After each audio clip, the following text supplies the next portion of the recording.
From the Top creates a really special community among young musicians.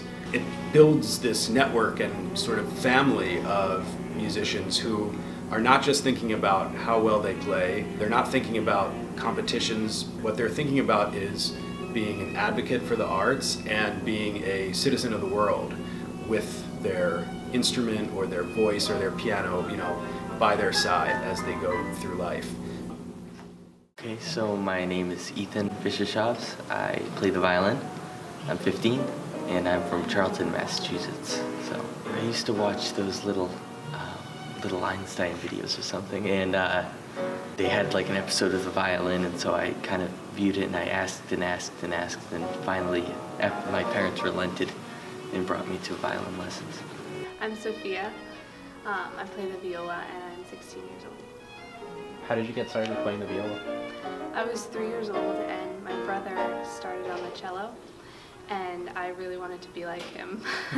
So my mom actually found a teacher for me and showed me a picture of what she looked like, and I saw her at one of my brother's performances. And I walked up to her and introduced myself and told her she was going to teach me how to play the violin. And she suggested the viola because she was also a viola teacher, and she knew that my brother played the cello, and I was like, sure, anything. My name is Amy Goto. I am 14. I am from Kingston, Rhode Island, and I am a cellist. Yes. I practice every day for about 6-7 hours. How do you balance this with school? I am homeschooled, so therefore I am able to customize my schedule every day. Make my schedule more flexible. Mm-hmm. Yes. I'm Camden Archambeau. I'm a cellist. I'm 17 years old from Weston, Connecticut. It's difficult to balance hours of practice with hours of homework, but if you fall into a sort of routine and you're able to separate the two mindsets, then it becomes easier. If you try to think about everything at once, it just makes it more complicated. I think collaborating with the hosts and the other musicians has been a lot of fun.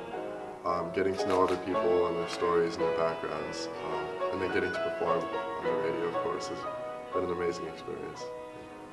It's really great to get to play in this venue because it's really nice. And it's just a really cool program, and it's nice to play with all these other people who are amazing, and it's just been so fun. It is very exciting to be able to be heard, not nationally on radio, and to be able to express my feelings through music, of course. You might know me from my food blog, My Name is Yeh, or my show, Girl Meets Farm on Food Network. But before all that, my life revolved around music. My name is Molly Yeh, and I live on a farm in northern Minnesota. I loved reliving all of my great memories from when I was a kid on From the Top, and seeing all the people who were involved in it, who have been involved with it since, and seeing all the students who are going through the great time that I went through when I was their age.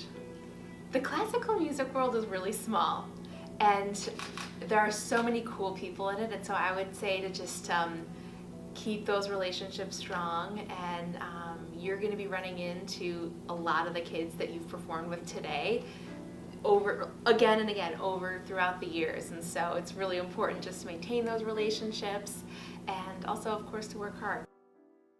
I'm Peter Dugan, and I'm a concert pianist, and I'm co-hosting this episode with Molly Yeh.